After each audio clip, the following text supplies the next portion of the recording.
bring realism into your scenes, explore how to use Quixel Megascans, material instances, and LODs effectively. This video is part of our Unreal Engine full course. Subscribe and check the playlist for more tutorials.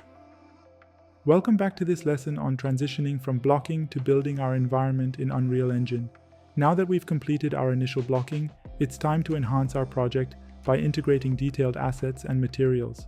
I will build my environment on the main level, which we currently call L Abandoned, so be sure to come here and select the persistent level. Also, let's press Ctrl plus Shift plus S to save everything we did on the other levels. I will save the current level as another version, so we can revisit it later in our project. This is perfect practice since you have a history of progress in your project, and at any point you can use previous versions to take the project in another direction. Also, you might make mistakes, and having a backup is always a good idea. One of our most valuable resources is the Quixel Megascans Library, which offers high-quality 3D assets. In this lesson, I'll guide you through accessing, downloading, and integrating these assets into our project. We will also discuss master material instances and LODs. Let's use these powerful tools to take our project to the next level. To access the Quixel Megascan Library, click Quick Add and open Quixel Bridge. It will open the Quixel Bridge and connect you to the Quixel Megascan Library. First, log in to the Quixel Megascan Library with your Epic Games account to use all the assets here. On the browser, you can type the type of assets you need. This library is a combination of materials, 3D objects, and many useful assets that we will all use to build our scenes. For example, we have 3D assets here that have been scanned and are of really high quality, which we can use. Also, they have 3D plants, including lots of vegetation and plants we use for our creations. We have surfaces that include all the materials and textures we can use for our project. All the way down, we have decals. Decals are another material, but they provide additional details we can project onto an object. I will explain decals in more detail in later lessons. We also have imperfections, some of which we can use in our materials. You can go through these selections and find what you need. One helpful feature is the collection. They categorize assets according to a category. They put all the materials and objects related to one scenario in one collection. For example, in Junkyard Volume 1, you see all of the 3D assets and materials related to making a junkyard. It is beneficial because you can find a collection close to what you are looking for and select the items related to that collection from there. We also have meta-humans, digital humans that we can use in our projects. If you go all the way down to local, you will see all of the items currently downloaded from various projects. If I want to see where an object is on my computer, I can right-click on it and go to File, which will show me where it is. You can also delete them if they take up too much space or you don't need them anymore. Once you have downloaded them, adding them to your project is much faster. You also have a Favorites section. Right now, I don't have anything in my favorites, but I work by browsing through the library and adding items I like to my favorites. Then, I decide whether to download them for my project. If I add this material to my favorites, it will be shown in my favorites. Let's examine some of the items inside the Quixel Bridge library. Let's go to the surfaces and see all the materials and textures available. Let's go to the tile section, and you see all the tiles available here. Let's take a look at this tile over here. As I said, even for the tile, you can add it to your favorites or download it by clicking this button. Let's take a look at what we see here. You see some renderings of the tile and how it looks when you put it in different scales in your environment. You can add it to your favorites here as well. If I click on these three dots, there is an option that gives you an asset ID. The asset ID is a number that can help you, especially if you want to collaborate on this project with others. I will share with you all the asset IDs for the assets and materials I use throughout this tutorial. If I copy this asset ID and paste it into the search, you see a combination of letters and numbers. If I search it, you see that it shows me the exact material we are looking at. Down here, you see the size of the material, some helpful information about its tags, and other related materials. You will also see some downloading options. You can download it in low, medium, high, or highest quality. The difference is the resolution of the texture on these materials. It starts from 1K and goes all the way to 8K. We don't need more than high-quality 4K resolution. For some assets that are far away, you can use medium or low quality, because we need to be careful about the performance of our project. If I select any of these options, it will be my download quality. I can hit the download button here or from the top. Let's hit the download button and download this asset to our computer. Now that we have our assets on our computer, we need to add them to our project so that we can see them in our content folder. Let's add it to the project. As you can see, our content browser just popped up and we see a few more folders inside our content browser. However, let's keep it for now and I will explore it later. Let's examine a 3D file inside the collection. I will go to Environment and Urban and Neo-Baroque Volume 2. You see all of the items related to building an environment on a Neo-Baroque genre scene. You even have some renderings that showcase what you can do with the collection. But let's go back to this asset. As before, you can add it to your favorites or copy the asset IDs. I will provide below in the tutorial description for all of the asset IDs I use and show you. Another important thing is the size. Here, a human scale will be significant because that simple presentation shows you how big an object is. For example, it doesn't make that much difference because it's a window, and you always know how big a window can be. But when talking about a mountain or a piece of rock, you need to know if it is the size of a building or a shoe. So, this size indication will help you understand how big a 3D item is inside the library. The open and closed status shows us whether this is a one-sided object. It means that it is built to be good on one side and not built for the other side. I will show you what this means inside the engine. Most of the 3D assets inside this library are 3D scans from natural environments. If you think about 3D scanning a wall, you understand that they just 3D scanned the exterior of the wall, not the interior. That's why it says it is open. If it were closed, it would mean that they scanned around the object. This usually applies to some rocks and prop objects that can be scanned all around, not a piece of building like this.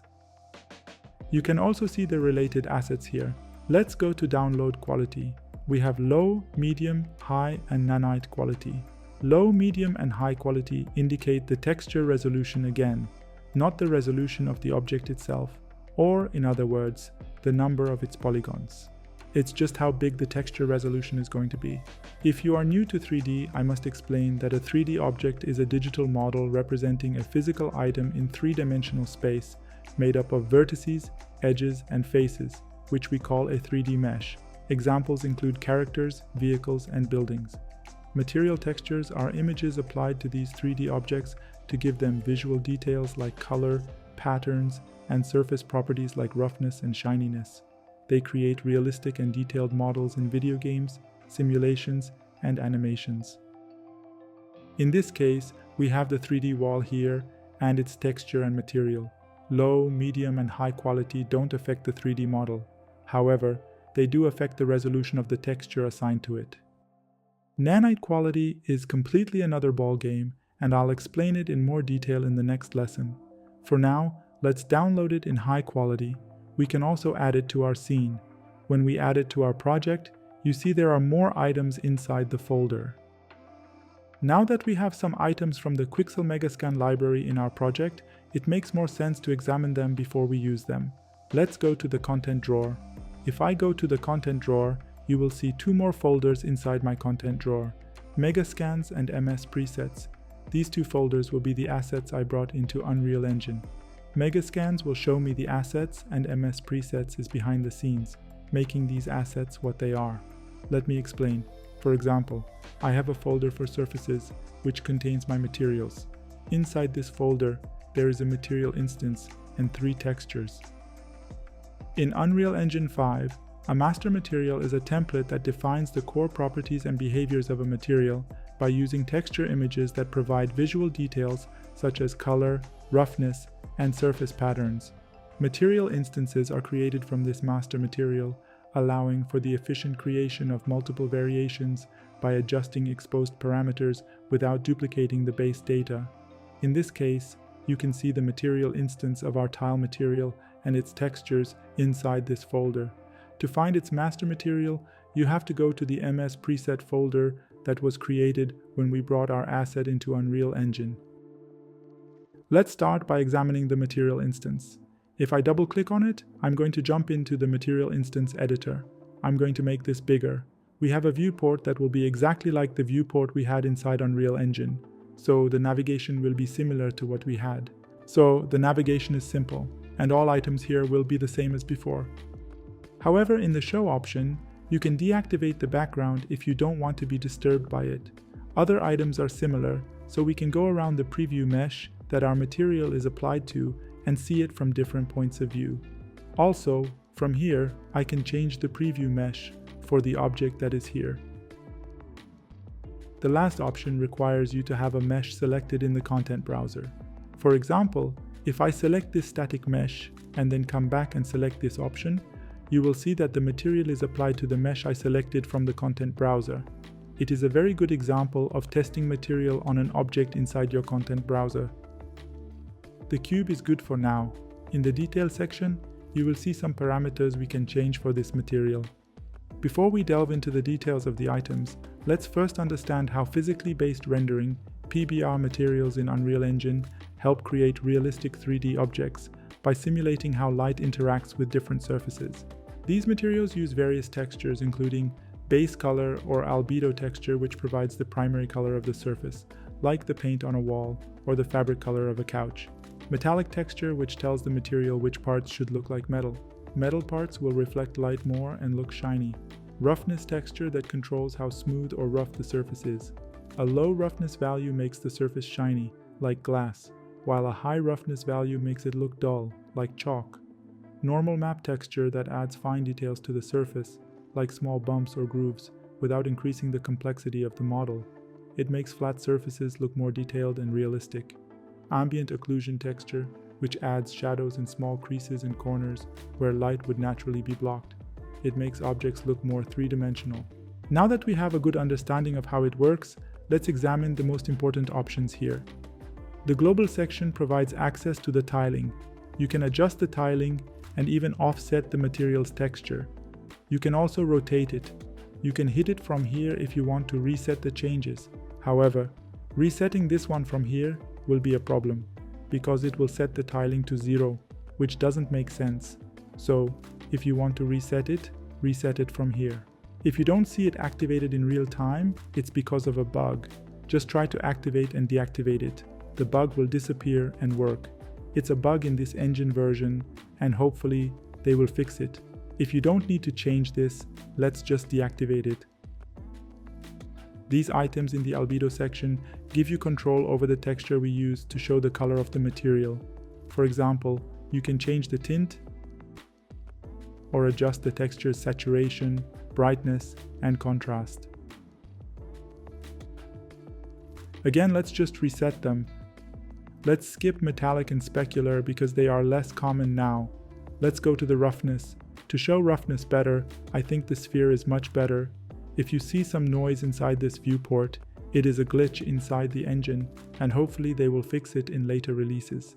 If I decrease the maximum roughness, you see it getting much softer and shinier. At the same time, if I increase the roughness, it becomes much rougher. So, for minimum and maximum roughness, you have some control over how shiny your object can be. Later, we see the black and white texture that controls roughness in this material over different areas, and essentially, these parameters control the impact of that texture. Another important thing here is normal, which uses another texture to determine how bumpy our material is in different areas. By adjusting its number, we control its impact. For example, I can increase it to make it bumpier. I believe the cube is a much better option for examining the normal. Normal will show you how rough and bumpy an object can be. Increasing it makes it much higher, and decreasing it below 1 down to 0 makes it much softer and less bumpy. However, you can go all the way to minus, which means that it will reverse the bump. It means the places that went down will go up, and up will go down. So, decreasing it from 1 and 0 makes it less bumpy. But if you go to minus, it essentially changes the bump's direction. Let's go to texture maps. So here it's going to show you what textures they are using. If I want to see where the texture is located, I click here. I see that it's inside the folder they created for me.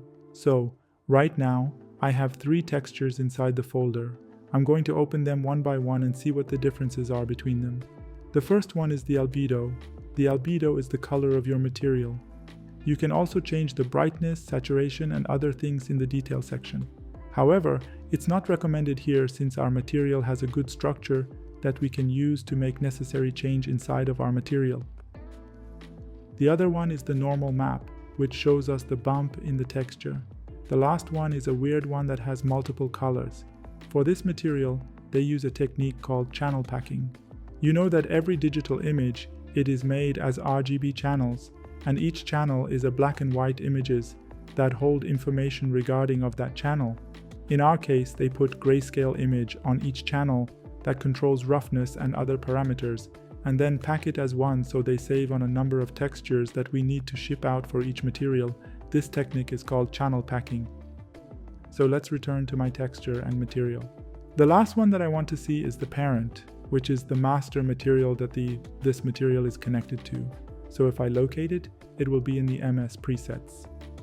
This is the master material behind the material instance we are using. So essentially, if I open it, and opens this node as well, I see many calculations that enable us to use the material instance easily. In one of my later courses, we will discuss how to make one for ourselves. It isn't as complicated as it seems, but the only thing you should know is that there is logic behind a material instance, so we can quickly move a number and get different results. Now that we know how a material instance works, if I close it, go to my surface, right-click on it,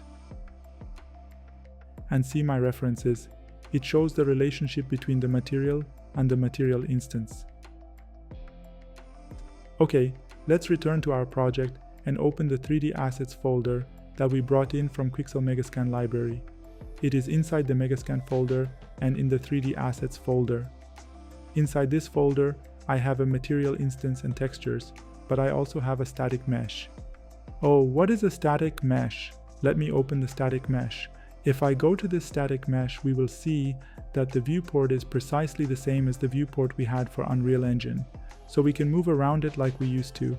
If you look at the right side in the details, you will see that our material is assigned to this static mesh. This is our static mesh. It is a 3D object with material applied to it. We previously discussed meshes when talking about 3D objects. Essentially, a static mesh is the same concept, and the term static means that it doesn't change or move, in contrast to something like a character that moves. But let's come back to the static mesh. When we turn around, you see that the backside of this static mesh will not be shown. It also means it's not going to cast shadows as well. In Unreal Engine, the backside of meshes, backfaces, are not shown by default due to a technique called backface culling, which improves performance by not rendering polygons facing away from the camera. This optimization reduces the number of polygons the engine needs to process, speeding up rendering. For most objects, like buildings or trees, only the front faces are visible and rendered. If both sides of a surface need to be visible, such as with a flag or leaf, a two-sided material can be enabled in the material editor, allowing both the front and back of the surface to be rendered, but I don't recommend it because it's not performance friendly. If you go to the wireframe, you see that this static mesh is not closed, it's just one side. Also, if I come here, I will see something else called LODs, or level of detail. If I change the LODs, I don't see much of a difference in this case. But if I go to wireframe mode, I will be shocked by how much of a difference there is in the details. Essentially, each LOD is a version of the mesh made with fewer faces. So, whenever we use an LOD solution, as we get close to it, it will use an LOD with more details. If we go far from it, it will use something that has fewer polygons, which is very performance friendly when making a game. For example, when your player is far away from an object, the engine is going to use an LOD that has much less information, and as we get closer to that object, it is going to use other LODs. To bring these concepts home, let's bring another 3D asset from Quixel Bridge. I selected an assembly, which is made up of multiple 3D objects. One additional point is that when you want to import an asset into your scene, you don't have to wait for it to be downloaded, you can simply drag and drop it, creating a preview to start working on your scene. Once the download is complete, the engine will replace the preview with the original file. The only difference is that you will also have a preview file in the folder. Now, let's focus on the mesh. It appears to be semi-closed, and if you go inside, you'll notice that the backside is not visible as well. When it comes to the LODs, comparing LOD0 and LOD4 shows that LOD4 has much less information. This is especially evident when you switch to wireframe mode and compare the number of polygons between LOD0 and LOD4. The last thing is about the material of this object. If I open this material instance, you will get the same parameters in detail as we explained in the simple material instance before. However, in the global section, we don't have a parameter for controlling the tiling since the texture of this material is specified for this specific object. This is because the texture is custom made for this specific object, perfectly fitting its UV layout, eliminating the need for additional tiling adjustments and ensuring optimal detail and realism. If you select this mesh, you can see how this material will look on an object in the preview mode. If you don't know what is UV mapping and texturing are crucial for creating realistic 3D models. UV mapping involves flattening a 3D model to apply textures accurately, while texturing adds color and detail. Together, they wrap a 2D image around a 3D model seamlessly, enhancing its realism. In our case, we use UV mapping to ensure the texture perfectly fits our 3D object, making it look lifelike. Back to our project view. Now, if I go here and look at the reference viewer on our material for this object, I see the connection and how everything from the materials instance to the materials and textures works together to form that shape. Let's go back to our project and examine these inside the scene. So, I will come to one corner and turn off the grid for now. If I want to bring this inside the scene, I can just drag and drop it into the scene. If you try to rotate this, you will notice that the backside of this will not cast a shadow, so be careful when building your scene. You have to consider this point. Let's bring it back. So, if I want to make any changes to the wall material, I can open it and make changes to see them directly in the scene. I'm going to just move it a little bit to the side, and right here, I can change the albedo color and bring the brightness down. So this is changing very easily. But how I can use the material that I downloaded from the Megascan library in the scene? First of all, we need an object to which we can apply the material. So bring a cube into the scene and put it here. I have multiple ways of applying the tile material we brought to the scene. I can either apply it by dragging and dropping it into a cube in the scene, or while the object is selected, you can see that the material is assigned to it in its details. I can select the material I want in the browser and assign it to the object I want. So now, like before, if I make changes to my material, I can see them here. Lastly, let's talk about when and how we should duplicate our material instance. Imagine if I had multiple copies of an object, in this case, our wall. If I opened my material instance editor, whatever changes I made here would be shown on both objects as well. And as a matter of the fact, any other instances of our wall object will do the same. But what if I want to change the material on just one specific instance of the wall in the scene? I can duplicate my material and apply it to that specific object in the scene. Now we can change the material properties independently of the first material. This lesson on transitioning from blocking to building our environment in Unreal Engine covered accessing the Quixel Megascans Library, integrating high-quality 3D assets and materials, and optimizing performance. In our next lesson, we'll explore nanite technology for managing detailed assets.